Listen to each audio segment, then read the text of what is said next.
Estejamos hoje todos predispostos a atender o convite representado pelo Evangelho de Jesus e que esse convite, por nós aceito, possa despertar cada vez mais nossa amorosidade e nos identificar o caminho para a luz divina.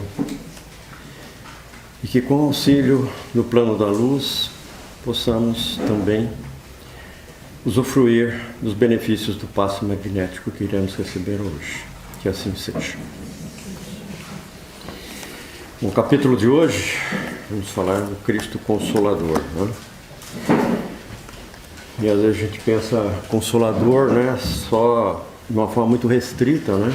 Consolo.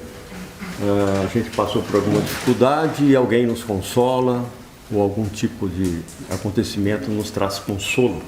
E então, na realidade, quando Cristo nos trouxe essa mensagem, Ele está trazendo uma mensagem com uma abrangência muito maior, né?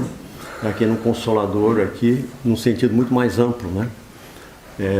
Todo aquele conjunto de ações, atitudes, pensamentos e predisposições para que a gente avance em direção ao caminho do bem, o caminho da amorosidade, que no fim é o caminho para Deus, para o nosso Criador, não é? Bom, iniciando então esse capítulo 6: Vinde a mim todos que andais em sofrimento e vos achais sobrecarregados, e eu vos aliviarei. Tomar sobre vós o meu jugo e aprendei de mim, que sou manso e humilde de coração, e achareis descanso para as vossas almas, porque o meu jugo é suave e o meu fardo é leve. Está aqui em Mateus, capítulo 11, versículos 28 a 30. Então, o que é o jugo leve? O que a gente pode chamar de jugo leve? Jugo é um predomínio, né? É um controle, entre aspas, é uma forma de você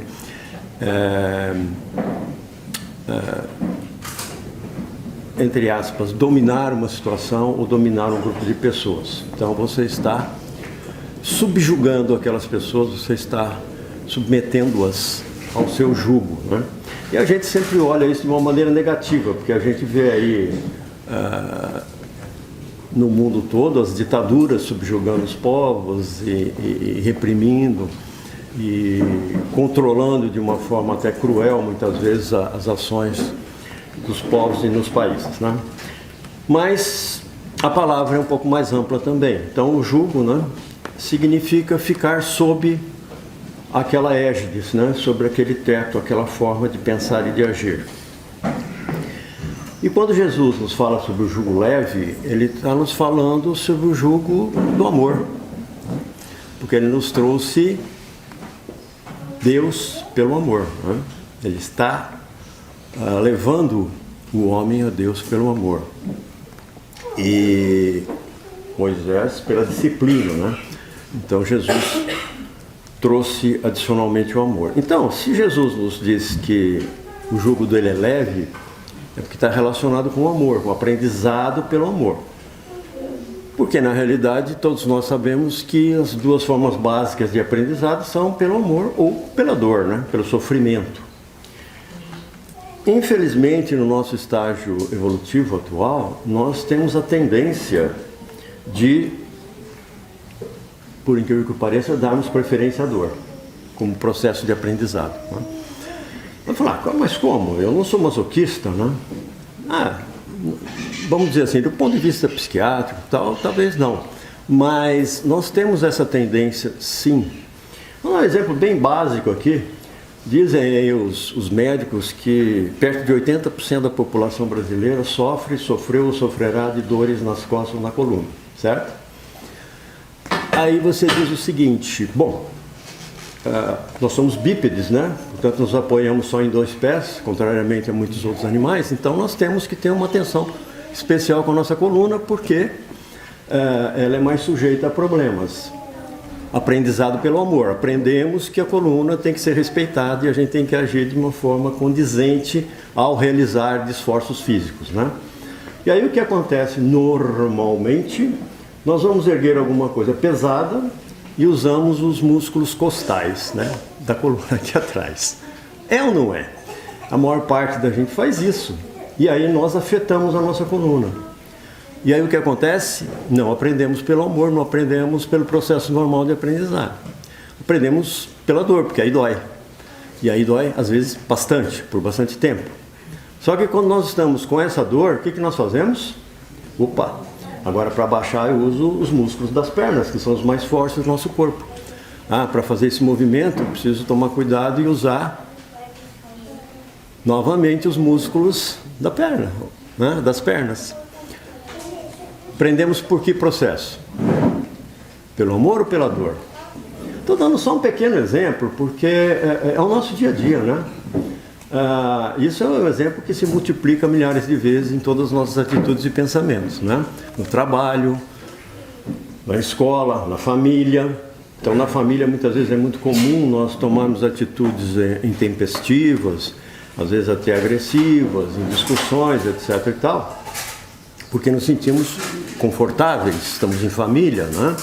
Coisa que não fazemos no Paulo de Tarso, coisa que não fazemos na escola, no trabalho, mas na família pode, porque, vamos dizer assim, temos mercadológico, é mercado cativo nosso, ou seja, ali nós temos segurança e podemos fazer. Aí quando temos uma reação negativa ou temos uma situação de crise familiar, aí nós começamos a entender pela dor. Mas por que isso aconteceu? Isso quando temos bom senso e tirocínio, né? Às vezes a gente abre mão também do bom senso e acha que a culpa é do outro, né? Ou dos outros. Então, novamente a gente tem um exemplo do aprendizado pela dor. Se a gente toma atitudes errôneas, erráticas, incorretas, e não temos um retorno doloroso, muito provavelmente continuaremos naquelas atitudes incorretas.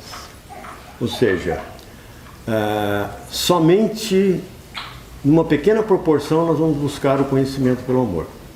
Peraí, o que eu estou fazendo está errado.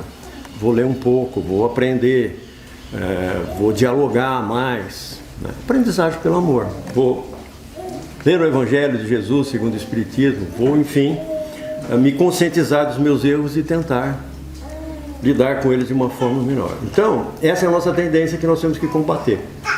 A tendência que nos leva a agir pelo comodismo também, né? Porque isso não deixa de ser um comodismo, né?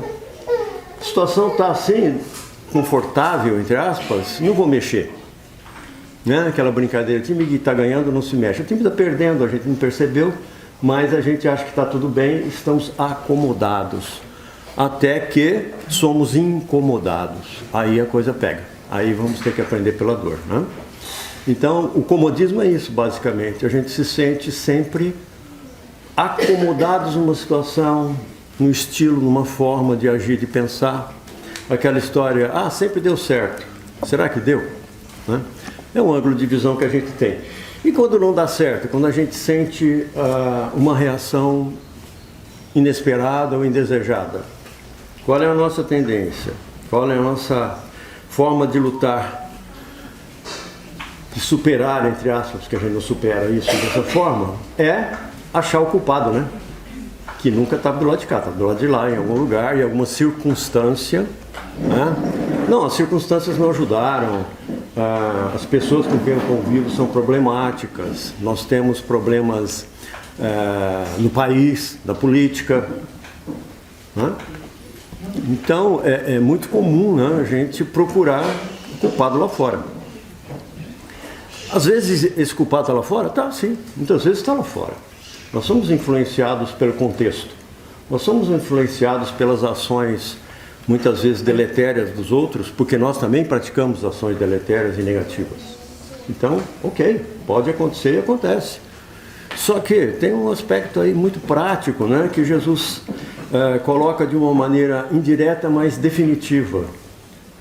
Qual é o objetivo, qual é o benefício de nós procurarmos, desculpe a expressão, chifre em cabeça de cavalo? Ou seja, de que nos adianta culpar situações e outras pessoas? Qual é o nosso benefício? No que melhoraremos nisso? Dá um alívio imediato? Você chega com um grupo de amigos que tem mais ou menos a mesma ideia e, né, no popular, desce o pau em alguém ou em uma situação, critica acerbamente alguma pessoa ou algum grupo ou alguma situação que está sendo vivenciada. Tá bom, dá aquele alívio imediato? Pode ser, durante alguns minutos. No que isso nos melhorou? No que isso melhorou a nossa situação per si? Ou seja, nós descarregamos, né, a nossa emoção, a nossa bilis, e aí? O que isso acrescentou para nós? Então, do ponto de vista prático, e aqui não estou sendo nem evangélico, estou falando do ponto de vista prático, a gente tem que trabalhar aonde o nosso trabalho tem algum retorno, certo? Se trabalhar no vácuo, não adianta nada. E criticar outros, a menos que seja um objetivo amoroso e um objetivo de real de correção, e não para seu próprio, para sua própria satisfação interior, não vai acrescentar nada. Você está trabalhando no vazio. Ou seja, aquilo que eu estou fazendo não está agregando valor em nada na minha vida. Pode até estar tendo o efeito oposto.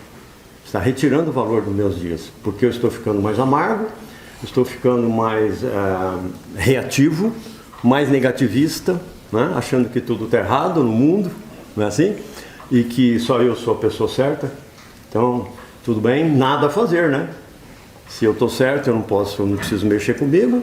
Os outros eu não vou conseguir corrigir, via de regra. Às vezes a gente, como eu disse, até amorosamente pode corrigir alguma coisinha ali, conversar, né? Mas não vai se agredindo a outra pessoa, nem falando mal dela, que nós vamos reverter essa situação. Jesus deixou isso muito claro, o Espiritismo nos reforça isso totalmente, né? Porque o Espiritismo, ele, além de reforçar a mensagem de amor do Mestre, ele nos trouxe o quê?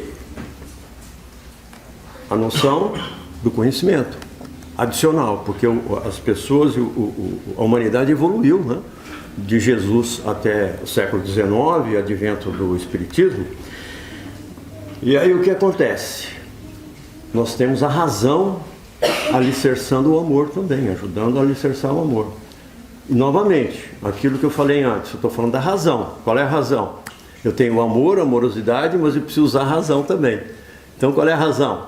Eu preciso melhorar, trabalhar sobre mim mesmo em primeiro lugar, né? Não trabalhar só sobre os outros, o que eu costumo brincar como um certo egoísmo, entre aspas, né? Para que eu quero corrigir o outro, a humanidade toda, e não me corrijo? Nós temos essa tendência, né? Eu vou corrigir o resto, eu não, eu já estou certinho, não tem problema nenhum. Ah, não é sempre assim? Não, mas é em boa parte dos casos, né? A gente olha sempre o outro de uma maneira como sendo responsável pelos nossos problemas, né? Com certeza, gente, nós somos maus juízes de nós mesmos, nós nos avaliamos muito mal e somos péssimos juízes dos outros, até porque conhecemos menos os outros, né? Então a gente não conhece o porquê, os porquês das reações e das ações dos nossos irmãos, muitas vezes, né? A menos que tenhamos muita intimidade, muita relação, mas mesmo quando conhecemos as razões e as motivações, ou nós não aceitamos, certo? Não é válido, você não vem descarregar em cima de mim o seu problema, não é isso? Muito top. Você tem um problema, não vem trazer para mim, resolva, né? Então nós temos muitas vezes essa atitude, né? Que também tem a ver com o comodismo, né? Atitude acomodatícia, né? E mudar o mundo sem mudar nós mesmos é inviável, gente. Não tem como. Não tem. Como é que nós vamos mudar as coisas ao nosso derredor se nós continuamos o mesmo? Como é que nós queremos resultados diferentes fazendo tudo sempre do mesmo jeito? Ah, não deu certo porque alguém foi culpado, não foi culpa minha. Eu vou fazer igualzinho e vai ter que dar certo dessa vez. Não vai dar certo outra vez, provavelmente. E a gente vai ficar batendo nessa tecla. Falando assim parece até, não, isso está meio fora da minha realidade e tal, mas se a gente pensar um pouquinho com mais calma, com mais, vamos dizer, com mais espírito crítico para nós mesmos, né? A gente vai começar a detectar esses pequenos pontos, né? Jesus nos ensinou que a gente tem que perdoar, né? Sempre. Né? Uma das formas de consolo é o perdão. E a gente fala, não, mas aquela pessoa, aquele grupo, aquela família me magoou muito, me prejudicou muito. Pode acontecer? Pode. Agora, antes da gente chegar a conclusões tão definitivas, a gente deveria nos reavaliarmos em relação ao nosso comportamento quando fomos magoados, ou antes de sermos magoados.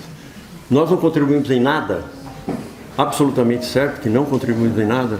Nós fomos corretos, perfeitos, amorosos, gentis, carinhosos e recebemos paulada. Pode acontecer? Pode. Mas vamos dizer, nível aí percentual é o menor percentual. Né? Se a gente falar em 100 vai dar 5%. Né?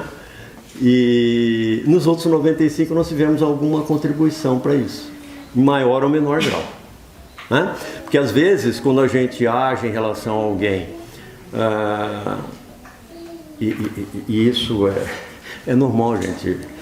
Eu demorei muito tempo para visualizar isso na minha vida.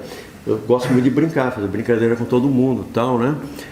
E às vezes você magoa outra pessoa mesmo com brincadeira, mesmo tentando fazer a brincadeira suave. Por que isso? Aí eu pensava assim, não, mas por que a pessoa ficou chateada? Eventualmente alguém ficava. Mas aí você fala assim, não, se fizesse comigo, tudo bem, eu levaria numa boa. Né? Sim, mas outra pessoa é outra pessoa. Ela tem outra forma de pensar, teve outra educação, uma outra família, né? Um outro caminho de vida. E o caminho de vida também ensina, né? As pedras no caminho são diferentes. Então, não é tão simples. Nós temos que tomar muito cuidado e lembrar das lições do Espiritismo e de Jesus, né? Só que aí Jesus, como eu falei anteriormente, nos trouxe o amor, né? Nos trouxe Deus pelo amor, ou levou o homem a Deus pelo amor. Porque o homem não estava... O homem que eu digo, eu não gosto de falar isso porque parece que só existe homem, né? E mulher. É o ser humano, né? É uma coisa da língua portuguesa, é o homem, né? Mas assim, o ser humano não estava preparado na época de Jesus para receber alguns tipos de conhecimento. Não tinha conhecimento, não tinha capacidade de articulação mental, se podemos dizer isso, para poder lidar com a profundidade maior da mensagem de Jesus. Então Jesus prometeu um Consolador. Então esse Consolador que Jesus prometeu, na nossa visão de espírita, surgiu no século XIX, na segunda metade, começo da segunda metade, com Allan Kardec, que não é o criador do espiritismo. Ele simplesmente juntou as informações recebidas do plano espiritual, condensou-as, algumas vezes interpretou, fez como ele era um cientista, né? Fez uma avaliação também do que fazia sentido e do que não fazia, e codificou aquilo que hoje nós chamamos comumente de espiritismo, certo? Então aí nós trouxemos a razão, né? Nós precisamos entender o porquê da prática do amor. Por que é necessário praticar o amor? Né? E aí a pessoa mais egoísta, ela fala assim, não, mas eu vou praticar o amor por quê? Por que eu vou ser amoroso com o outro se ele não está sendo comigo? Ou então, deixa ele ser comigo primeiro, depois eu vou ver se eu serei com o outro. Né? Então, o Espiritismo nos traz também essa explicação de que ser bom para com o outro não é bom para o outro somente, ou até é menos importante ser para o outro do que para nós mesmos, porque aí o homem já consegue, a partir do século XIX, né, já período do iluminismo, já tinha passado tudo isso daí, estava em andamento. Então vocês têm o quê? Temos uma situação diferente, uma abertura mental maior, uma compreensão maior, e o Espiritismo então nos trouxe exatamente essa mensagem. E tem uma coisa que eu acho basilar aqui no Evangelho segundo o Espiritismo, que é: espíritas, amai-vos, primeiramente. Tá? Primeiro e grande ensinamento. Segundo, instruí-vos. Isso o segundo. Ou seja, a mensagem... Vocês perceberam a ilação que tem, a ligação? Primeira mensagem de Jesus, amai-vos. Certo? Segundo, instruí-vos. Ou seja, o amor... E aí entender o porquê do amor, da necessidade do amor e como praticá-lo. as coisas estão intimamente ligadas, né? De uma forma assim, umbilical. Não tem como você sair desse processo, né? Como a gente tem que nos avaliarmos como seres humanos, é entender também que o Espiritismo trouxe o que mais fortemente? Esperança, né?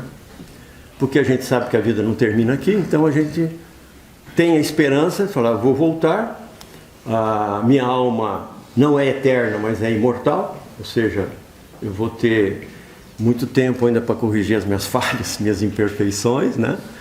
E isso nos dá esperança e nos dá um embasamento para nosso próprio comportamento enquanto encarnados, né? Porque se a gente falar, só vou viver essa vida aqui, vou fazer tudo o que eu puder, e porque não vou voltar, não vai acontecer mais nada e tal, não. Nós temos retorno, né? Porque senão não creríamos na justiça divina. Porque se alguém pratica todo o mal aqui nessa encarnação, morre igualzinho o santo, aquele que só fez o bem, qual é a justiça de Deus? Né? Então, aquele que fez o bem, deu um passo no caminho da luz. Aquele que fez o mal, vai ter que trilhar um caminho muito mais longo. Não é assim? Isso que a gente entende quando estuda um pouquinho melhor todo o Espiritismo, né? Daí a fé raciocinada, né? Por que eu tenho que ter fé? Porque a gente também confunde fé como se fosse o objetivo final da nossa vida. Não, fé é a ferramenta da nossa evolução. É ferramenta, não é o objetivo. Ah, eu tenho fé, pronto, não preciso ter mais nada. Não. Você tem fé, você tem uma ferramenta na mão. Use-a. Use no caminho do bem. Essa é a ideia. Essa é a ideia de Jesus, essa é a ideia dos espíritos mais elevados, né? Então, gente, eu acho que, para concluir essa nossa breve reflexão, né? O homem, o ser humano, ele tem a evolução marcada por etapas, né? Então, essas etapas, elas coincidem com a evolução, nossa evolução na Terra, né? Então, como é que começou a nossa evolução?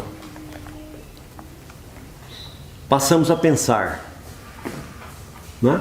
Passamos a pensar, porque até então, vamos dizer, éramos um animal, eu não gosto desse termo, mas vamos lá, animal irracional, né? Não raciocinávamos, apenas tínhamos o instinto de sobrevivência, o instinto de procriação, etc., né? Instintos básicos, né? Então, surgiu o pensamento. O pensamento acabou sendo verbalizado em algum momento, certo? Que permitiu a evolução humana. Então passamos a falar, né? Palavras. As palavras e os pensamentos conjugados levaram a alguns tipos de ações, né? Em direção à matéria, em direção ao processo espiritual. Invenção da roda, do fogo, etc. e tal, no caso da matéria, né? E no plano espiritual, a necessidade de ter alguma referência superior, não é assim? Porque se eu penso, logo existo, eu falo, bom, e aí, é só isso? Né? Não tem mais nada? Aí comecei a pensar, assim. E as ações começaram no ser humano a virar o quê? Hábitos. Todos nós temos hábitos, né? Acordar a tal hora, deitar a tal hora, comer a tal hora, nos vestirmos dessa maneira ou da outra maneira. São hábitos, né? Oriundos do quê? Do nosso pensamento e das nossas próprias ações. Porque nós agimos de uma maneira, achamos que não deu certo. Então, mudamos e adquirimos outro hábito, não é assim? Ou achamos que deu certo e mantemos aquele hábito, né? E os hábitos? O que acontece com os hábitos? Eles acabam virando caráter, né? Então, eu tenho o hábito de xingar alguém. O meu caráter é agressivo. Eu tenho o hábito de ajudar as pessoas. Eu tenho um caráter misericordioso, caridoso. Não é assim? Então esses hábitos acabam virando o nosso caráter. E o nosso caráter molda o quê? Molda a nossa personalidade. Aí nós passamos a ser persona. Nós somos reconhecidos por aquela forma de ser e de agir e de pensar. Personalidade. E daí? Acabou aí? Personalidade, o que vai nos moldar? Destino. Qual vai ser o nosso destino? Aqui e depois no plano espiritual. Tudo bem, gente? Então, eu queria deixar essa última colocação com vocês, porque eu acho que é um resumo interessante de como é que nós estamos, né? Como é que nós estamos na fita, vamos dizer assim, nessa nossa encarnação, e é uma reflexão extremamente necessária a todos nós, tá bom? Então, muito obrigado pela atenção e vamos agradecer novamente, não só pela oportunidade de aqui estarmos, nossa reflexão, pelo apoio do plano espiritual e, como sempre, pelas palavras imperdíveis e inesquecíveis do Evangelho do Mestre Jesus. Que assim seja.